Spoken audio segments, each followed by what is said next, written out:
Pour ne rien manquer, abonnez-vous maintenant. Les vraies voix Sud Radio, 17h-20h, Philippe David, Cécile de Ménibus. Et ils sont de retour. L'émission commence bien avec vous. Hein. Bah oui, Là, il y a un Larsen dans le casque, je ne sais pas ce qui se passe. Allô, Paris, c'est New York. Vous nous Vous entendez? avez demandé à la police, n'hésitez pas. Lucille, il y a un problème dans le micro. Ah non, c'est bon, c'est de retour, manifestement. Voilà, on est là, on nous entend bien, tout va bien. Tout va bien, et C'est vous? peut-être votre dent creuse qui fait ça, non? Oui, ça fait Larsen. Ravi de vous retrouver aujourd'hui jusqu'à 19h avec ce numéro que vous connaissez bien maintenant, 0826 300 300. Parlons vrai, et c'est l'occasion pour vous de commenter l'actualité avec nous pendant 2 heures. En tout cas, on va s'amuser, on va débattre et on a envie de vous entendre sur plein de sujets. Et en parlant des sujets, au sommaire de cette émission, on va revenir sur l'immigration, les fraudes fiscales et sociales. Renaissance est-il en train de se radicaliser? Le gouvernement se frotte à l'immigration illégale et à la fraude fiscale et sociale avec quelques mesures annoncées par le gouvernement. Durcir les conditions d'accès au groupement familial, faciliter les expulsions d'étrangers délinquants, mener à terme la réforme du RSA et empêcher les transferts d'allocations vers des comptes domiciliés à l'étranger. Des annonces qui interpellent quelque peu, Philippe. Oui, et l'opposition de gauche s'est empressée de réagir. LFI accuse le gouvernement de reprendre les thèses racistes de l'extrême droite et de faire diversion au profit des super profits. Alors est-ce que pour vous, le gouvernement met trop le cap à tribord, ou est-ce que finalement, il fait la politique qu'il a envie de mener? Vous êtes d'accord avec lui, vous n'êtes pas d'accord? Un seul numéro, le 0826 300 300. Et sur cette question, justement, est-ce que Renaissance est-il en train de se radicaliser? Vous dites non, à 53%, c'est assez mitigé. Et puis, à 18h30, coup de projecteur.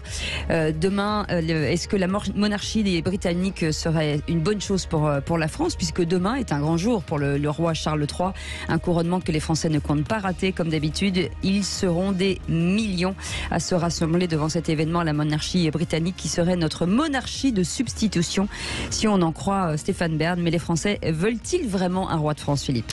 Oui, Cécile, mais on peut dire que la monarchie fascine, mais de loin, puisque 3 Français sur 4 ont une bonne opinion de la famille royale britannique, mais seuls 17% d'entre eux voudraient que la fonction de chef de l'État en France soit occupée par un roi. Alors est-ce que vous voulez, vous, comme le disait le général de Gaulle, les Français ont le goût du prince mais vont le chercher à l'étranger? Est-ce que vous voudriez un monarque qui ne soit pas un monarque républicain, avec une couronne, un sceptre et un trône? Ou est-ce que vous êtes un fiefé républicain et vous dites qu'on n'y touche pas? Moi je vous dis, si j'avais un roi qui s'appelait Philippe VII, je serais probablement partant, et dans tous les cas de figure, si vous êtes prêt à le faire monter sur le trône, appelez le 0826 300 300. Je parlais de Philippe Bilger, bien évidemment. Bien entendu. Et pour l'instant, si la monarchie à la britannique serait-elle une bonne chose pour la France, vous dites non à 75%. Bienvenue, c'est les vraies voix, jusqu'à 19h. Les vraies voix Sud Radio. Et un Philippe VII Bilger. Philippe Bilger, bonjour, bonsoir. Je vous comme dauphine. Oh, mon petit chat. Reine consort. On adore. Voilà, on sort quand on en a envie. N'empêche qu'elle est formidable. J'anticipe un peu. Vous anticipez un peu sur Camilla. Camilla, franchement. Et une autre reine à cette table. René Chiche. Non, je déconne. Virginie Calmels. Virginie, c'est clair. Présidente fondatrice de Futurae, l'école des métiers de demain dans les industries créatives. Bonsoir, Virginie. En version anglaise, ça donne Queen Virginia. Ah, c'est chic. Queen Virginia. Vous trouvez pas? En toute modestie. Et son Altesse Sérénissime. Le roi René. Non, excusez-moi. Roi pour René Chiche, c'est un peu léger. Pour moi, c'est René Chiche, Imperator Est. J'aime beaucoup votre lucidité, votre sens de l'observation. Le jour de l'anniversaire de la mort de Napoléon, je pense que vous êtes l'homme qui a le plus marqué l'histoire de France avec lui. C'est vrai, que voulez-vous dire? Et l'histoire de cette émission surtout. Mais voilà, je sens une grande émission encore. Espérons que ça dure encore aujourd'hui. En plus, juste, moi je suis ravi le vendredi parce que dès que j'arrive, j'ai en face de moi un Philippe Bilger qui mange quelque chose, vous voyez. Donc c'est toujours agréable. Comme s'il n'était pas là. Comme s'il n'était plus là. Ouais. En fait, vous aimez bien le taquiner. Hein. Ah oui. Non, qui aime bien, châtie bien. Vous êtes un peu notre maître, René. C'est vrai. De très loin. Et vous serez un jour ma maîtresse. Ouais. Quoi Virginie pourrait être aussi. Virginie pourrait être aussi. Et le consentement chez René Chiche. Mais bien sûr, le consentement. Il faut que Virginie et moi appelions notre moitié pour leur demander l'autorisation. Appelez tout de suite. Je suis inquiet. Quand vous avez tenu ces propos, Philippe Bilger m'a lancé un regard. C'est du harcèlement médiatique. Franchement. René, c'est pas beau. Hein. Et j'ai décidé de faire le scandale Moi, j'ai aujourd'hui. pas de Le moitié scandale à Sud appeler, Radio. Et ça, je vous assure, la vie est plus belle. Je crois que nous allons dire non, René. Je suis Mais désolée. vous nous donnez des espérances, Virginie.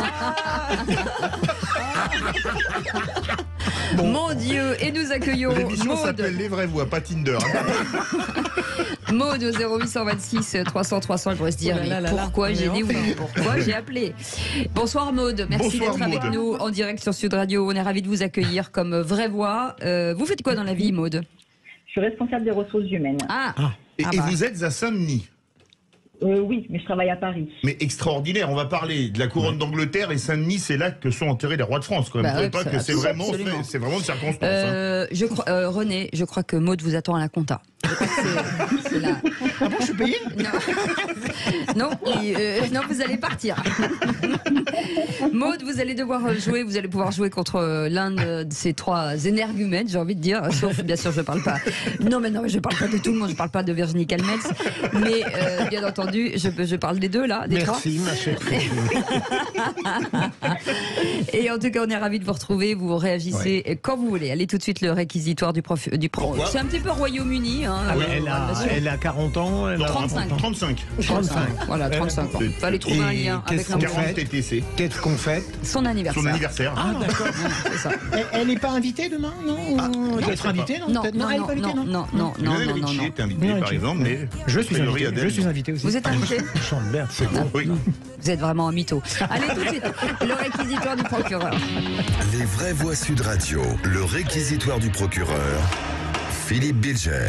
Et en cette veille de couronnement, monsieur le procureur veut requérir contre ceux qui abusent du terme républicain. Oui, j'en ai un peu assez à gauche comme à droite de devoir remplacer la véritable argumentation politique ou la dénonciation par le terme « il est républicain, il n'est pas républicain ». Je sais bien qu'on peut ne pas aimer Jean-Luc Mélenchon, hein, c'est très clair. On peut lui reprocher infiniment de choses, mais je considère, parce que je l'ai entendu ce matin sur Sud Radio, qu'il n'est pas sorti à proprement parler du champ républicain. D'autant plus que, rappelez-vous, après les élections législatives, c'était la première ministre elle-même qui avait décrété avec le président que n'était pas dans l'arc républicain LFI et le Rassemblement National. Donc je pense qu'il est il est abusif pour la droite et pour la gauche de servir du terme, de l'adjectif républicain qui ne démontre rien par lui-même, surtout qu'on ne dit jamais ce qu'on entend par républicain, et donc il faudrait trouver d'autres argumentations. Ça m'énerve, comme des gens qui utilisent des expressions qu'on entend trop souvent, tomber de l'armoire, par exemple, ou des choses qui Et de qui parle-t-on? une inanité un petit peu. Après, la parole à Philippe VII, la parole à... L'argument, non mais l'argument de René Chiche, absolument. L'argument de l'empereur René Chiche. Et Alors, on terminera par la ce Queen n'est pas Virginia. la reine Virginie Ah bah, qui... Queen Virginia, Queen allez-y. Virginie, si vous voulez. Non, bah, je suis Le d'accord. sujet est sérieux, Je là. suis hein. d'accord avec Philippe Bilger, moi. C'est-à-dire, je pense que d'abord, les mots ont un sens et qu'aujourd'hui, on galvaude tout. Je préfère la distinction de parti de gouvernement, quand même, parce que ça dit quelque c'est vrai. chose.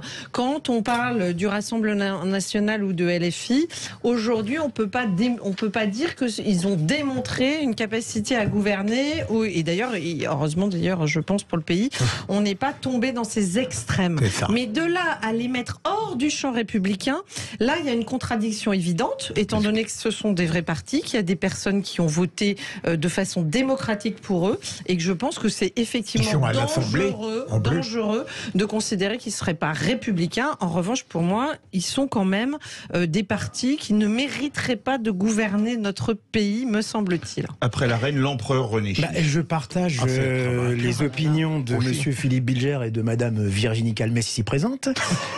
Pourquoi vous riez? Essayez d'être sérieux. Allez-y, allez-y. Mais non, on a mais attends, beaucoup j'ai de temps. terminé. Ah bon, ça y est? Mais non, j'ai terminé.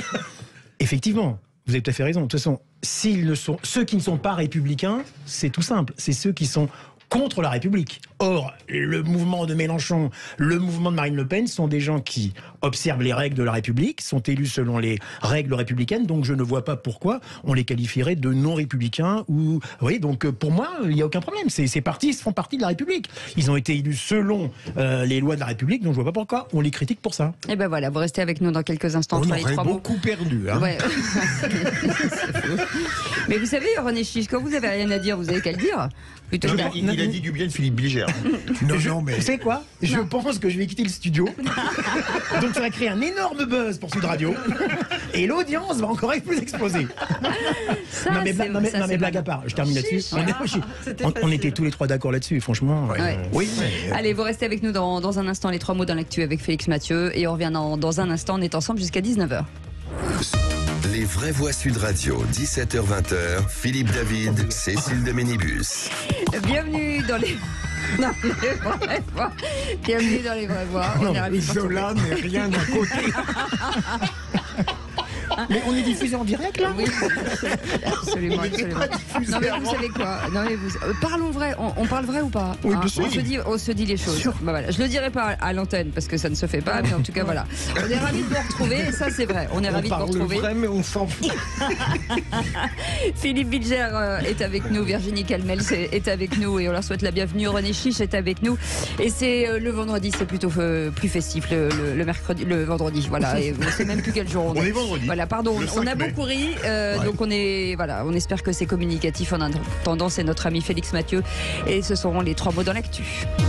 Les vraies voix Sud Radio. Bonsoir Félix Mathieu. Bonsoir tout le monde. Et les 3 mots dans l'actu sont poète, quiche et baratin. Emmanuel et Brigitte Macron assisteront au couronnement de Charles III depuis le coin des poètes demain dans l'abbaye de Westminster, soit à quelques mètres du couple royal.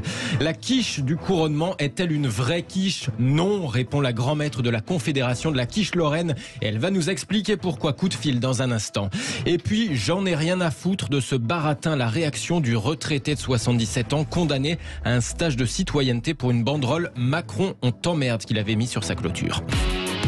Les vraies voix Sud Radio. C'est une cérémonie comme le Royaume-Uni n'en avait pas connue depuis 70 ans.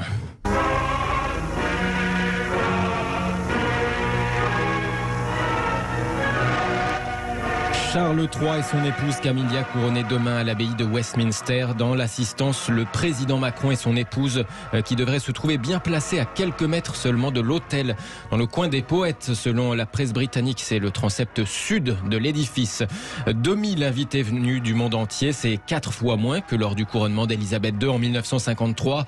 Cérémonie fastueuse, mais également 4 fois plus courte qu'à l'époque, à environ 2 heures pour ce couronnement simplifié version Charles III. Dans l'assistance, le vice-président chinois, le prince Albert ou encore David Beckham, selon la presse britannique. La délégation des États-Unis sera menée par la première dame, Jill Biden, mais pas de Joe en perspective. Jamais un président américain n'a assisté à un couronnement depuis l'indépendance arrachée à la Grande-Bretagne. Ce n'est pas une marque de mépris, précise tout de même la Maison-Blanche en réponse aux critiques de Donald Trump ou des tabloïds britanniques critiques sur son absence à la cérémonie.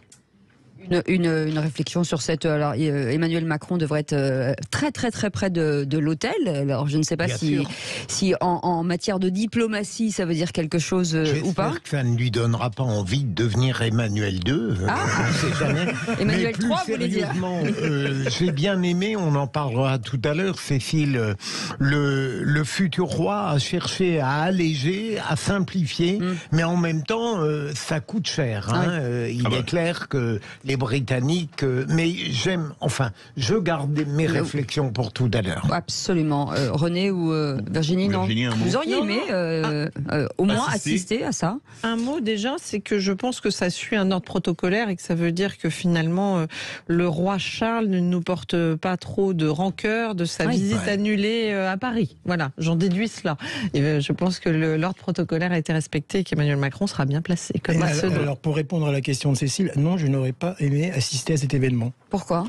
Je sais pas, je trouve que ça un petit peu des événements un petit peu dépassés. Nous en reparlerons peut-être tout à l'heure. Oui. Ah oui, tu Oui, vas non, Là, il y aura un débat. Oui, absolument. Il y aura un débat. Absolument. Je me souviendrai de vous à ce moment-là. Absolument, moi aussi, je vous ai à l'œil. En tout cas, lors du banquet, les invités auront droit à une quiche aux épinards. Et oui, vous n'en aurez pas. Un plat végétarien. Quel dommage. Quiche aux épinards, mais aussi aux fèves à l'estragon, pour être complet sur le sujet. C'est important. Sauf que pour certains puristes du côté de la Lorraine, berceau historique de la quiche, eh bien, ce terme quiche est employé à tort. Alors, pour en parler, nous sommes avec Evelyne Muller-Dervaux, grand maître de la Confédération de la quiche Lorraine à Dombasle-sur-Meurthe. Bonsoir, madame. Bonsoir. Merci d'être avec nous dans Les Vraies Voix sur Sud Radio. Juste une petite précision. Oui. Donc, c'est la confrérie de la quiche Lorraine. La confrérie de la quiche Lorraine. Oui, j'avais dit la Confédération. La confrérie de la quiche Lorraine. Qui appartient effectivement à la Fédération régionale des confréries du Grand Est. Alors, selon vous, en tout cas, Evelyne Muller-Dervaux, c'est pas vraiment une quiche qui va être servie demain à Londres. Alors bon, si vous voulez, là, je pinaille un petit peu sur les termes, mais bon, c'est vrai que selon les puristes, selon les linguistes, quiche est un terme lorrain. Donc, par définition, quiche veut dire Lorraine. Donc, lorsque je prononce quiche Lorraine, à la limite, je fais un pléonasme. Ce qui voudrait c'est dire... intéressant, je ne savais pas du tout. Voilà. Donc, mais bon, là, évidemment, c'est un terme qui est utilisé très couramment. On dit une quiche aux poireaux, une quiche aux champignons, une quiche aux épinards, etc., etc. Une René quiche. J'allais la dire. Ou même d'une femme, c'est une quiche. Je l'ai entendu, mais pas ici. Hein. Oh, si, on peut le dire sur moi parfois. Si. Mais non. Voilà, Donc- c'est fait. Donc, étymologiquement, ça peut pas être végétarien, une quiche. C'est forcément avec Voilà, des lardons, donc, c'est forcément voilà. la version quiche Lorraine, en Nous, fait. on préfère le mot tarte salée. Donc, une tarte aux épinards. Une tarte aux épinards. Donc, une quiche végétarienne, c'est une tarte aux épinards, finalement. Voilà. Je sais pas si vous avez vu que même la presse anglaise, le Daily Mail notamment, parle de vous. Il y a un article intitulé, c'est en anglais, mais « La quiche du couronnement est-elle une tarte » comme l'affirment Mais les oui, experts mais bien français. sûr, c'est- Ils vous citent, alors- vous allez créer des conflits là quand même. Oui, alors justement, j'étais en train de traduire, puisque c'est suite à un entretien que j'ai eu avec un journaliste du Daily Times. Mail ou du Times. Du Times. Et effectivement, je me rends compte que c'est difficile de retraduire des termes par écrit. Donc effectivement, lorsqu'on parle à l'oral, après lorsqu'on retranscrit par écrit, ça peut paraître un petit peu trop rigoureux. Donc effectivement, non, on n'est pas choqué, non. On a l'habitude d'utiliser ce terme de quiche. Et c'est vrai qu'en relisant cet article que je m'évertuais à traduire, je me suis dit, oulala, mais ça va créer une polémique si ça continue. Oui. Alors que vous le disiez avec un certain sourire. Oui, vous oui, n'êtes bien pas sûr que oui. entré en guerre contre cette quiche Non. royale. Bon, on peut En tout cas, préciser très au heureux passage. d'avoir une quiche française au couronnement de Ah oui, Charles finalement. III. C'est-à-dire que oui. la gastronomie anglaise, je veux pas être méchant, mais Ça veut tout dire. Allez, pardon, Félix Matthieu. Bon, et un petit mot sur votre confrérie de la quiche. Donc, vous l'avez recréée en 2015 pour relancer des vieilles festivités qui existaient auparavant jusque dans les années 70. Vous aviez des défilés de chars et une élection de Miss Quiche, c'est ça? Oui, si vous voulez, on a créé la confrérie de la quiche Lorraine à l'occasion du 40e anniversaire de la fête de la quiche qui se déroulait à Dombasle, qui se déroule toujours à Dombasle-sur-Meurthe. Mais bon, il est vrai que, oui, je précise aussi Dombasle-sur-Meurthe, qui est depuis peu capitale de la quiche Lorraine. Eh bien, bravo. Eh bien, Bravo. merci de nous avoir, Merci beaucoup. donné toutes ces belles informations. Mis en Merci appétit. d'avoir été avec Evelyne nous. Muller-Dervaux, grand Merci à maître vous. de la confrérie de la quiche Lorraine. Merci. Et on pensera Merci en vous beaucoup. quand on les fabriquera à la maison. Merci beaucoup. Avec plaisir. très Au bon. revoir. À bientôt. Et ce retraité condamné à un stage de citoyenneté pour avoir insulté le président Macron. Claude, 77 ans, avait installé sur sa clôture une banderole où l'on pouvait lire, je cite, « Macron, on t'emmerde ». C'était sa réponse à la saillie présidentielle qui voulait lui-même, souvenez-vous, emmerder les non-vaccinés. Sauf que les gendarmes ont débarqué chez lui dans l'heure. Ce monsieur se retrouve condamné par le tribunal à suivre un stage de citoyenneté. Alors, il ne sait pas encore grand-chose sur ce stage, mais auprès de nos confrères de BFM, il s'amuse d'avance de sa rencontre future avec son formateur. Une bonne rigolade. Le pauvre, je lui dirais avant, écoute, ton baratin, j'en ai rien à foutre, mais on va se marrer. Alors on rappelle que le délit d'offense au président de la République avait été supprimé, mais pas le délit d'outrage à personne dépositaire de l'autorité publique, délit qui donc peut s'appliquer aux injures visant le chef de l'État. Bon, bah voilà, écoutez, un pas Je suis procureur, j'aurais classé. Ouais. Je veux dire, Oui. enfin... Non, je le garderai pour plus tard, ma chère Cécile, parce que je trouve qu'il ne faut pas exagérer, quoi. Il faut du respect à l'égard du chef de l'État. L'homme répond à « j'emmerde ». Il faut savoir garder un peu de mesure. Il le met sur sa clôture. Bon, franchement... Oui. Autant interdire à René Chiche de... C'est pas facile, c'est pas facile. Et on termine avec Ed Sheeran, qui n'avait pas été condamné, qui a été innocenté pour son affaire de plagiat. Oui, on vous en parlait ici même il y a une semaine. Le chanteur britannique était poursuivi pour cette chanson Thinking Out Loud.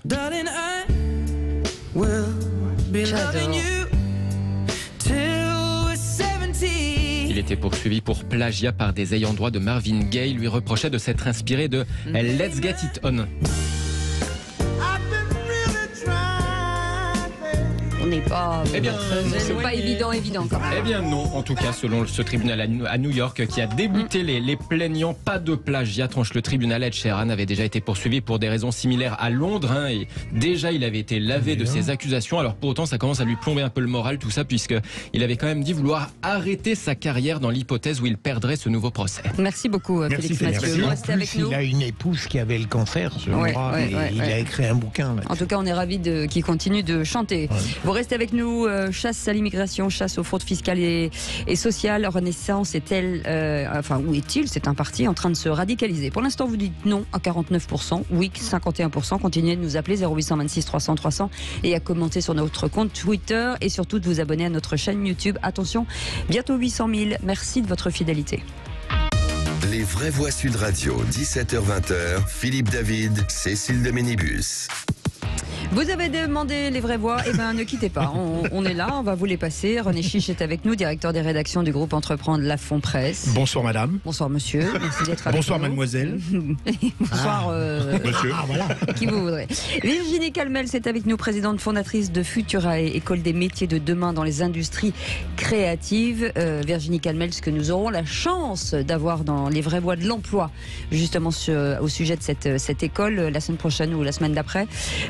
Et notre ami, bien sûr, Philippe Bilger, celui que vous attendez tous avec des applaudissements. Bien entendu. Philippe. Quand je sors, je ne peux plus marcher. Non, mais je sais. De toute façon, vous marchez à 2 mètres du sol. Déjà, j'ai une espèce d'enflure personnelle. Et il faisait des petits signes comme ça, comme Miss France. C'est faux. Allez, en tout cas, on est ravis de vous retrouver. On est ensemble jusqu'à 19h. Si vous êtes sur la route, faites attention. Mettez le son parce que ça va booster un peu jusqu'à 19h. Tout de suite, le grand débat du jour. Les vraies voix Sud Radio, le grand débat du jour. Nos compatriotes légitimement en ont ras-le-bol de la fraude. C'est le salarié qui paye ses aides. Il n'a aucune envie de voir que des personnes peuvent en bénéficier, le renvoyer au Maghreb ou ailleurs, alors qu'ils n'y ont pas droit. C'est pas fait pour ça le modèle social. J'aurai d'ailleurs l'occasion, avant la fin de ce premier trimestre 2023, de présenter un plan de lutte contre toutes les fraudes, qu'elles soient fiscales, sociales ou douanières. Combien coûte cette fraude ? Eh bien, selon le ministère de l'économie et des finances, la fraude fiscale en France a atteint l'an dernier 14,6 milliards d'euros. Quant à la fraude sociale, les pouvoirs publics ont détecté et donc évité 1,6 milliard d'euros de fraude. Quand vous avez quelqu'un qui déclare 70 enfants et qui se fait piquer seulement au bout de la 70e reconnaissance de paternité, c'est pas parce qu'il a une activité sexuelle brillante, c'est parce qu'il fait partie d'un trafic. Organisons mieux l'échange de données, de façon à ce que plus personne puisse déclarer 70 enfants. Et le gouvernement qui se frotte à l'immigration illégale, à la fraude fiscale et sociale avec quelques mesures annoncées par le gouvernement, durcir les conditions d'accès au regroupement familial par exemple, faciliter les expulsions d'étrangers délinquants, mener à terme la réforme de la RSA et puis du RSA et empêcher les transferts d'allocations vers des comptes domicile à l'étranger, des annonces qui interpellent encore et encore Philippe. Avec les réactions de l'opposition de gauche, pour LFI, le gouvernement reprend les éléments racistes de l'extrême droite et fait diversion au profit profit des super profits. Certains estiment même qu'en présentant ce genre de mesures, le gouvernement souhaite séduire la droite française. Alors est-ce que pour vous, le gouvernement met un peu trop le cap à tribord, ou il a raison, parce que c'est ce que les gens attendent de lui? Dans tous les cas de figure, un seul numéro, le 0826 300 300. Et à cette question sur Renaissance, est-il en train de se radicaliser? Pour l'instant, c'est 50-50. C'est plutôt très étonnant. Vous continuez bien entendu de voter sur notre compte Twitter. Et pour ce faire, nous invitons à Luc Rouban, qui est directeur de recherche CNRS au CEVIPOF et auteur du livre La vraie victoire du RN, édité aux presses de Sciences Po. Bonsoir Luc Rouban, Bonsoir. Merci d'être avec nous en direct sur Sud Radio. À cette question, Philippe Bilger, de se dire que le gouvernement durcit le ton sur des sujets qui divisent beaucoup. Est-ce qu'il est en train de se radicaliser?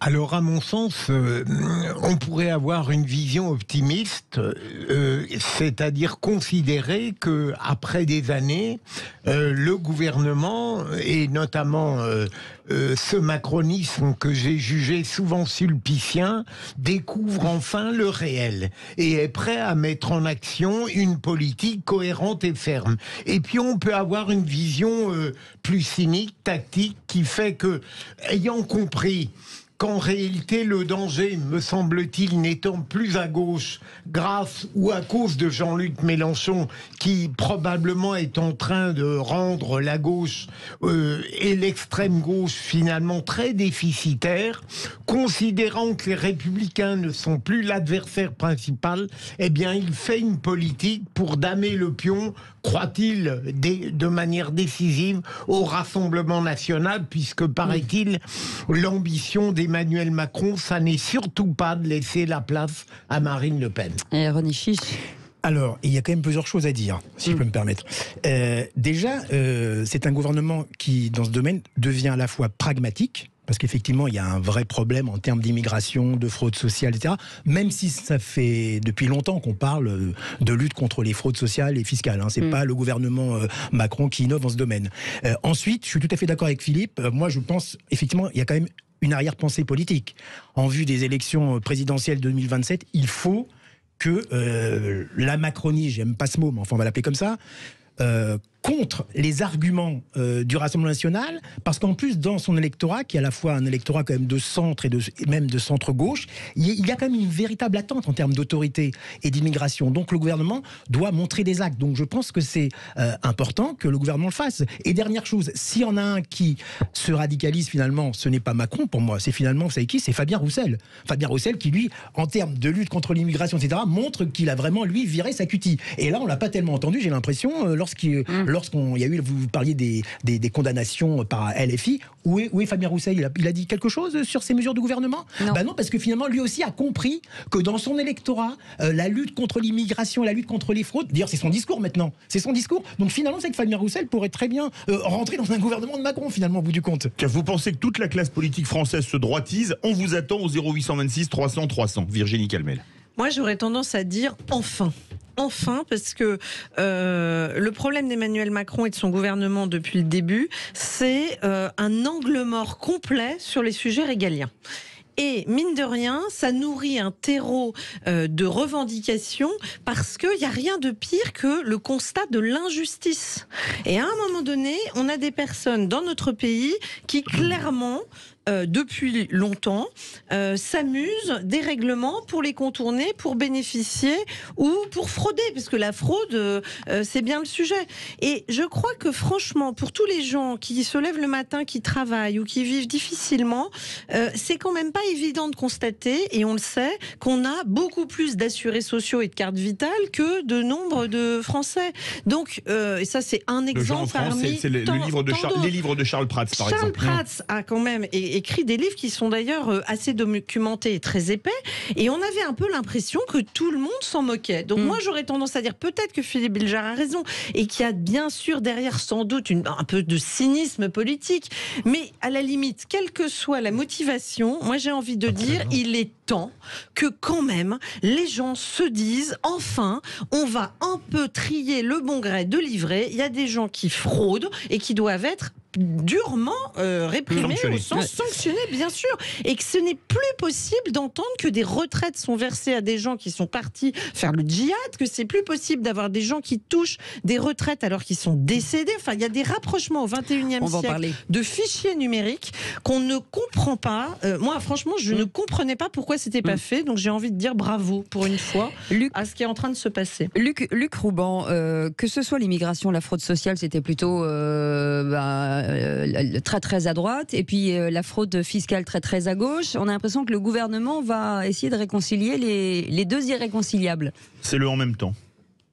Oui, enfin bon, moi je pense qu'en fait il ne s'agit pas d'une radicalisation, parce qu'il faut voir que par rapport à l'opinion publique, vous savez, vous avez une très grande majorité des Français qui estiment qu'il y a trop d'immigrés en France, qu'il n'y a pas assez de régulation des flux migratoires, il y a trop de fraude à la fois fiscale et de fraude sociale. Alors évidemment, le sujet de la fraude il est complexe, parce que quand on parle de fraude fiscale, effectivement ça renvoie plutôt à la gauche, et au fait que certains, sans frauder, optimisent sur le plan fiscal leurs revenus ou leur patrimoine. Alors ça, c'est tout le débat sur, n'est-ce pas, les super riches, ou les très gros patrimoines, etc., avec notamment la suppression, enfin du moins la transformation de l'ISF par Emmanuel Macron, pas décrié par la gauche.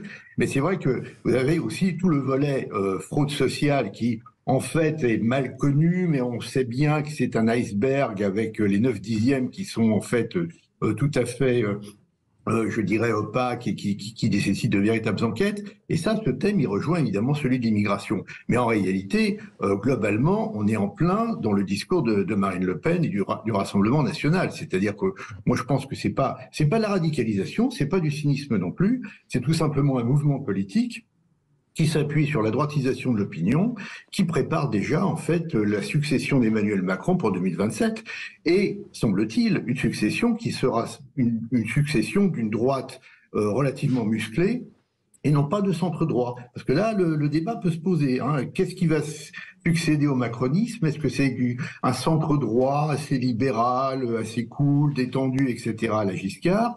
Ou est-ce que c'est beaucoup plus une droite, je dirais, autoritaire? Et je pense qu'on va plutôt dans ce sens-là. Mais est-ce qu'on attend une droite molle, Virginie Calmels? Pardon, mais alors moi vraiment je suis pas du tout d'accord quand on met autant dans des cases ce type d'action. C'est-à-dire qui est pour la fraude? En fait, je penserais la question à l'envers. Qui dans ce pays pense que c'est bien de frauder? Disons autrement, c'est du vol. Alors du vol à l'État, mais c'est du vol. Donc il y a un moment donné dire du vol que à l'État, c'est nous aussi. Oui, c'est-à-dire aux gens. Mais je veux dire, moi j'avoue que j'ai du mal et j'aime pas d'ailleurs cette, même si c'est vrai que politiquement, la fraude sociale est plutôt dénoncée par la droite et la fraude fiscale plutôt par la gauche. Mais normalement, pardon, mais alors là, et je suis pas tellement une adepte du en même temps, mais pour moi, c'est ni de droite ni de gauche. C'est un problème de respect des règles. Franchement, vous dépassez de 5 km/h, vous avez une amende, d'accord? Donc tout le monde comprend ça. Et ça agace déjà beaucoup nos automobilistes. À ce moment-là, pourquoi on laisse des gens percevoir des indemnisations dont ils n'ont pas cotisé pour, ils ne le méritent pas, frauder à la carte sociale, se faire payer par l'AME des dépenses qui ne devraient pas rentrer dans l'aide d'urgence médicale, et ainsi de suite. C'est un problème de justice. Pour moi, c'est plus un problème de gauche-droite. Et le côté se radicaliser simplement parce qu'on veut faire respecter des lois, moi ça me paraît terrifiant, ne serait-ce que dans l'acception même de ce qu'est le bien, le mal, on a perdu tous nos repères. C'est-à-dire que quelqu'un qui ne paye pas son ticket de métro, il vole. Si vous ne payez pas dans un magasin, vous êtes... Donc je ne comprends pas ce débat de gauche-droite. Pour moi, c'est un problème de justice, et je crois qu'il y a trop de gens qui trouvent que depuis trop longtemps, on ne sait pas attaquer à quelque chose qui est injuste. Philippe moi, je vous rejoins, Virginie, mais on voit bien pourquoi la gauche est obsédée par la fraude fiscale et la droite par la fraude sociale.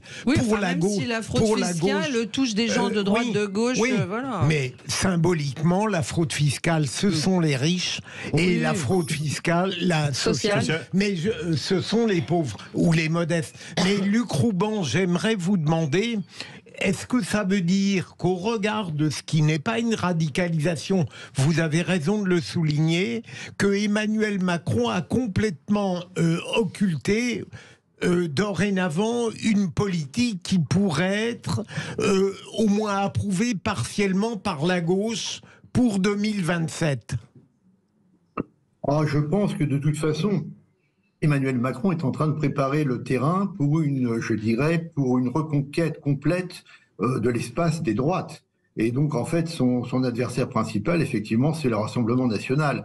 Donc, à défaut de voir réémerger une gauche social-démocrate qui sortirait de l'orbite de la NUPES ou de LFI plus particulièrement, eh bien, c'est vrai que, dans le fond, le déploiement de l'après-macronisme se fera du côté de la droite. Alors, je suis désolé, mais le clivage gauche-droite, il existe, et notamment chez les électeurs, notamment en termes de valeurs. Oui. Alors, on peut très bien dire tout le temps, sans arrêt, ça n'existe pas. Quand on fait des enquêtes, on voit bien qu'il y a des grosses différences en matière d'immigration, de fiscalité, etc. Donc, en réalité, l'espace de déploiement aujourd'hui de l'après-macronisme se fait à droite.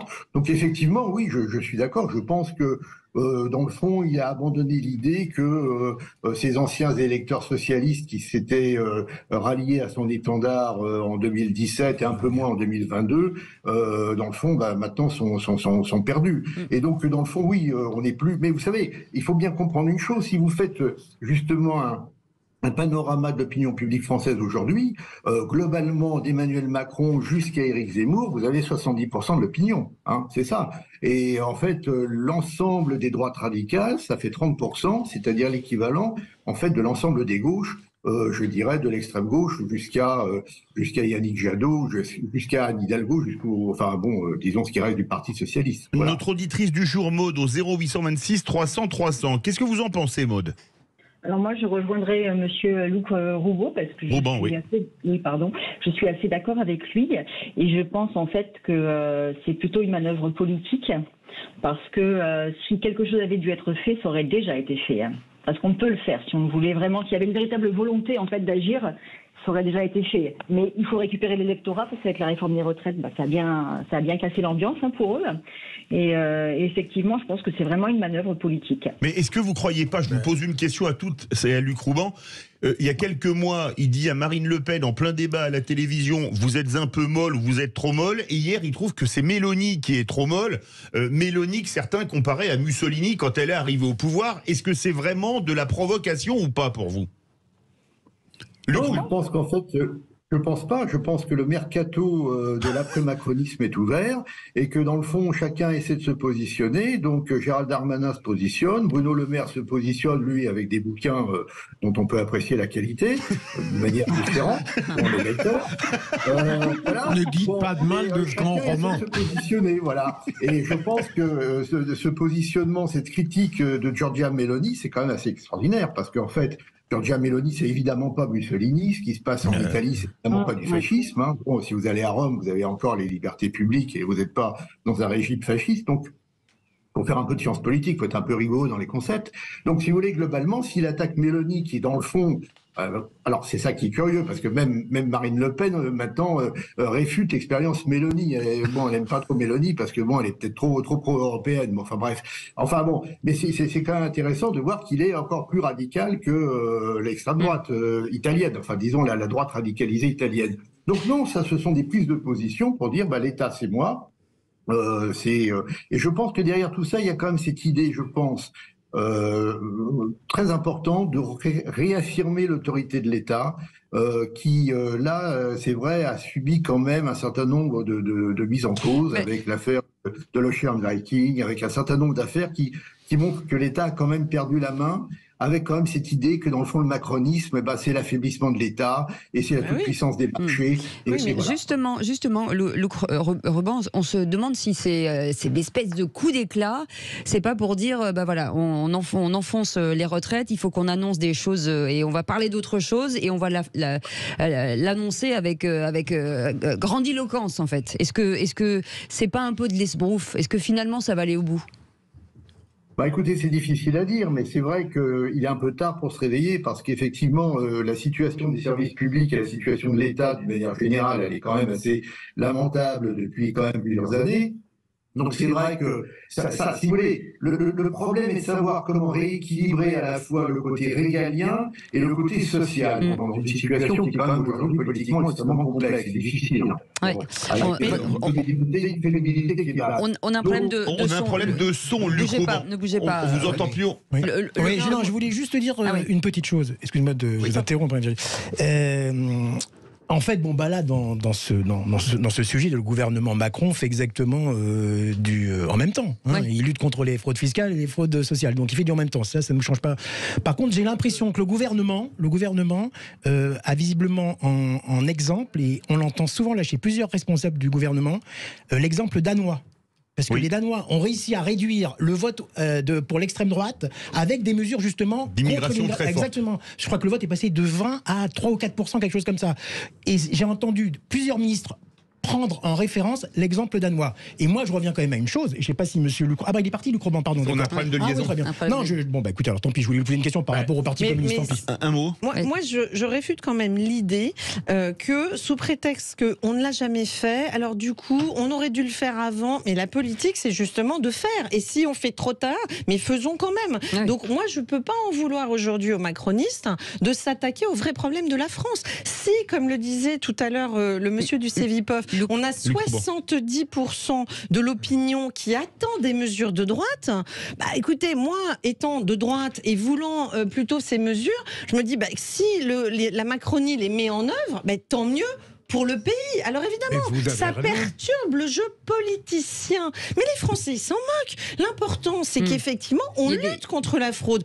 Là où je ne rejoins pas la Macronie, c'est quand on nous annonce qu'on va durcir les règles de regroupement familial, alors que, mais la Macronie a voté une loi en 2018 sur l'immigration qui élargissait le regroupement familial aux frères et aux sœurs. C'est pour ça que je ne suis pas dans le en même temps-tisme et que je pense qu'il est temps qu'Emmanuel Macron clarifie sa ligne politique. Il me semble qu'il doit faire un accord de gouvernement avec la droite pour droitiser sa politique et donner un cap à la France qui soit plus à droite. Merci beaucoup. Merci Luc Rouban d'avoir été avec nous, directeur de recherche CNRS au Cevipof et auteur du livre La vraie victoire du RN, édité aux presses de Sciences Po. Merci beaucoup et désolé pour ce problème de son. Vous restez avec nous.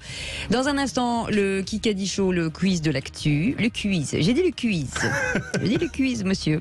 Il y a du la quiz. La quiz. Exactement. Excellente celle-là. Virginie. Je dis juste à tout de suite. Les vraies voix Sud Radio, 17h-20h, Philippe David, Cécile de Ménibus. Équipe de choc aujourd'hui. Philippe Bilger est avec nous, René Chiche est avec nous, Virginie Calmels est avec nous. Ça va Philippe David ? Ça va très bien. Bon, écoutez, on est bien. Je suis en train de préparer le tableau d'affichage. Ouh, oui, faites les comptes. Vous êtes le bon comptable. Ah oui, il compte bien, il est bien. Il dit bien les numéros, il compte bien. Oui, il compte. Puis je rajoute quelques points à Philippe Bilger. Allez. Il m'en a enlevé hier.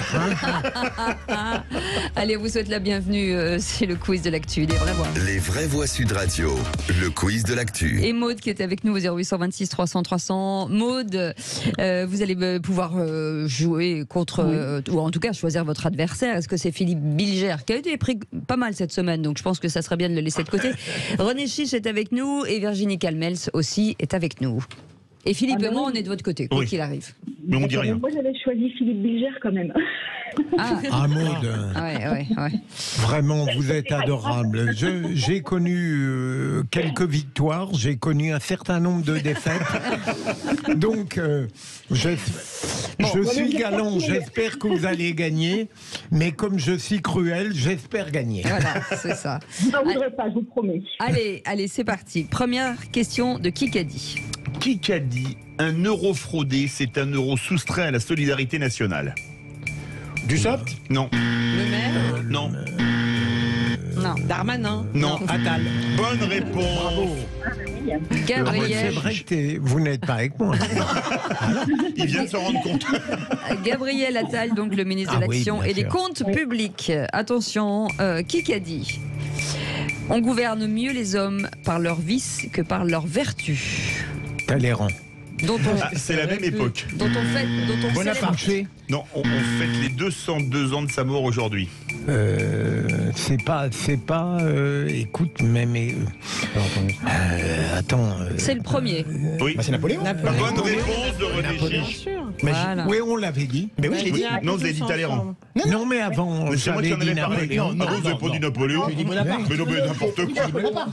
Non, il n'a pas dit Bonaparte. Non, moi je dis Bonaparte. Oui, mais c'était Philippe Bilger n'a rien Oui, dit. non, mais d'accord. Et moi, tu n'as pas dit Napoléon. 4-0. Allez, Voilà. troisième question, qui a dit Ah, les mauvais joueurs. C'est acheter énorme. une piscine hors sol alors qu'il y a déjà un grand manque d'eau, ça va à Chenu. l'encontre... Chenu. Non, ça Non, va à l'encontre ça- du bon sens. Ah, pardon. Ça rime. Ça finit pareil. Le cornu. Cornu. Non.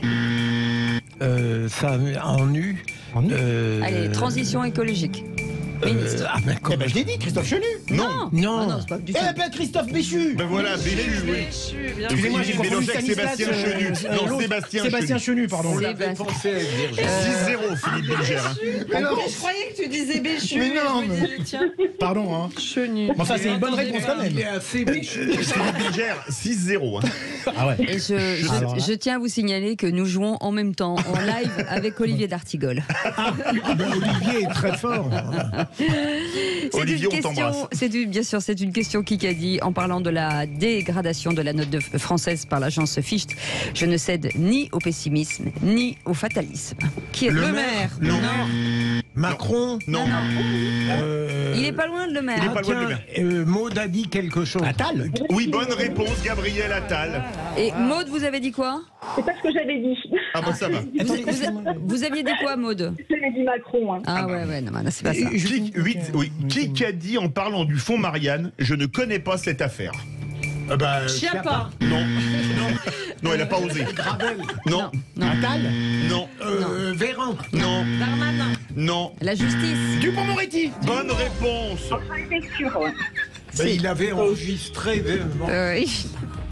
Philippe Bilger, 7-0. Excusez-moi, j'ai bien donné 5 bonnes réponses pour l'instant. Oui. Ouais. Non, Philippe Bilger, vous êtes Fanny. J'ai envie de... Oui, non, c'est Fanny. Et quand on est Fanny, il faut baisser son pantalon. Oui. Voilà. Ah, ça a compté sur moi. Bravo Maud, bravo. Bravo, vous avez gagné. Merci, restez avec nous, allez. Ouais, C'est surtout moi, René. Vous pouvez le remercier. Vous restez avec nous dans quelques instants, le coup de cœur de Philippe David. Et puis on reviendra sur l'actu de nos vraies voix. Tout de suite. Les vraies voix Sud Radio, 17h-20h, Philippe David, Cécile de Ménibus. Et avec Philippe David, nous on est ravis à chaque fois de vous accueillir avec nos vraies voix, avec Philippe Bilger ce soir, René Chiche et Virginie Calmels, et vous au 0826 300 300 avec Maud, qui est notre vraie voix. Aujourd'hui, dans quelques instants, le coup de cœur de Philippe David. Ça fait du clic sur les réseaux sociaux, ce sera avec Félix Mathieu, parce qu'il y a quand même pas mal de choses qui se disent. Et puis on fera l'actu des vraies voix dans quelques instants. En attendant, c'est le coup de cœur de Philippe David. Les vraies voix Sud Radio. Et c'est un coup de cœur pour le complément d'enquête. Oui, d'habitude, je suis pas toujours tendre avec le service public, mais là, je vais être tendre avec eux. Complément d'enquête diffusé hier soir sur France Télévisions a sorti une enquête sur Pfizer qui laisse pantois.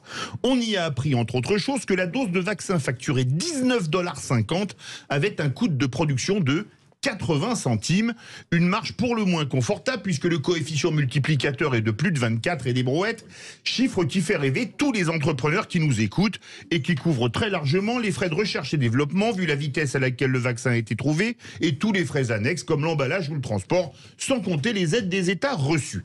Et ce n'est pas tout, je cite le tweet de Tristan Valex de complément d'enquête, malgré des profits records en 2021 avec la vente des vaccins, Pfizer a payé 10 fois moins d'impôts sur les sociétés en France que Merck, alors que son chiffre d'affaires est 3 fois plus important. Le même tweet de Tristan Valex qui comporte un lien qui donne des informations à ce sujet, mais qui n'est plus accessible puisque le compte de complément d'enquête a disparu, comme chantait Jean-Pierre Madère. Preuve que la censure sur Internet en général et Twitter en particulier est une vue de l'esprit. Alors bravo donc à complément d'enquête, puisqu'on a désormais une certitude, c'est pas demain la veille qu'on connaîtra les tweets entre Ursula von der Leyen, la présidente de la Commission européenne, et Albert Bourla, le PDG de Pfizer. À mon avis, il y a peut-être des choses très intéressantes dedans. Merci Philippe. Voilà, c'est vrai qu'on se demande, on se pose des questions quand même sur ce vaccin, de se dire que le delta entre la fabrication et la vente, c'est peut-être un peu honteux, non ? Je pense qu'on est au-delà du sujet des marges. Ouais. Je pense qu'on a aussi le sujet du nombre de doses par personne, des commandes, d'une certaine suprématie qui s'est instaurée dans un délai record où finalement tous les autres labos ont été quasiment éradiqués et on ne jurait plus que par Pfizer. Alors que certains certains étaient prêts à faire les doses à prix coûtant. Je reste très dubitative sur cette période, moi. On a dit, ah oui, formidable, la gestion du Covid, etc. Moi, je crains que on ait finalement enfoui des sujets majeurs, et notamment, moi je reste toujours très agacée avec notamment l'histoire de la balance bénéfice-risque pour les jeunes. Je trouve que de ce point de vue-là, on n'est pas allé au bout des raisonnements et qu'on a un peu accusé de complotistes tous ceux qui ne pensaient pas comme la ligne unique et universelle qu'il aurait fallu adopter. Et je pense qu'il y a eu des médecins très courageux dans cette période et j'avais envie de les saluer. Je voulais parler des SMS et pas des tweets entre Ursula von der Leyen et Albert Bourla, évidemment. Un mot, Philippe Bilger? Non, on trouve ça bien, on trouve ça parfait. Les vraies voix sont majeures et vaccinées. Voilà, pas forcément, et on ne veut pas le savoir. On va pas Je voulais faire une parenthèse personnelle, si ça ne vous dérange pas. Oui. C'est que Complément d'enquête m'a contacté, moi, parce qu'il prépare un portrait sur Cyril Hanouna. Oui. Une enquête sur les... Et vous avez écrit un livre sur lui? Il y a 7 ans, une enquête journalistique, une enquête. Oui. Et donc ils m'ont contacté, mais je ne sais pas si je vais accepter. Ah bah ce serait bien. Parce qu'ils sont redoutables, je connais un peu leur méthode aussi. Attention. Vous pourrez parler des vraies voix, c'est ça Non, c'était une petite parenthèse. Voilà. Et vous voulez pas écrire un livre sur nous, non? C'est en cours. Ah bah très bien, c'est bon, je vais vous donner des trucs alors. Le plus de bien? Vous verrez. Et vous parlez surtout d'un certain vendredi. Vous êtes à côté de Virginie. C'est son côté Robinson Crusoe. Voilà. Allez, c'est parti les amis, ça fait du clic sur les réseaux sociaux. Les vraies voix Sud Radio, ça fait du clic sur les réseaux sociaux. Et c'est le retour de Félix Mathieu avec Lionel Messi qui présente ses excuses après son voyage en Arabie Saoudite. Oui, le champion du monde argentin sanctionné par le PSG pour avoir séché un entraînement lundi, entraînement qui avait été programmé au lendemain d'une défaite face à Lorient. Sauf que Lionel Messi avait un engagement publicitaire saoudien qu'il a donc privilégié. Il fait finalement son mea culpa dans un court message vidéo publié en story Instagram. Salut, je voudrais revenir sur ce qui s'est passé, présenter mes excuses à mes coéquipiers et au club. Je pensais sincèrement que nous allions avoir un jour de libre après le match, comme les semaines précédentes.